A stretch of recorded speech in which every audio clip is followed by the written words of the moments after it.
আচ্ছা, আপনার কাছে আইলাম সামনে 9 তারিখে ভোট 2026 সনের। তো ভোট নীতিকালে তো ধরেন সবাই কম বেশি 2-4 টাকা করে দেয়, সব ক্যান্ডিডেটই টেহা দিয়া ভোট নেয়। তো ভোটটা আপনি কাক দিবেন আর কার কাছে কত টাকা নিছেন অল্প কয়া জানছে দেখি। আমি বর্তমানে দেখেন এই যে ক্যান্ডিডেটটা ব্যয় চাইছে কাছে টেহা আমি 4 জনের কাছে নিছি। তাই আমি ভোট কেহেই দিব না, কারণ কি আমি দিব না, আমি যদি আকবর দেই ও খারাপ পাবো, আকবর দিলি ও খারাপ পাবো। কিন্তু আতারমুলা বাড়ি হলে মেলা দূরে হলে যাহারি নাই, টেহাও নেহারি নাই, ভোটটা আমি আতারমুলাক দিব।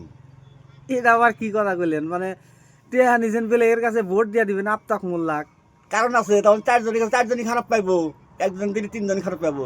তাই খারাপ পাওয়ার কোনো দরকার নাই, কেহেই দিলাম না, আমি ফাঁকে দিলাম।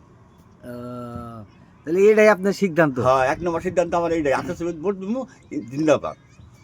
সরকার সরকার আপনার হিসাবে কেরা হবো? গৌরব গগৈ জিন্দাবাদ। ঠিক।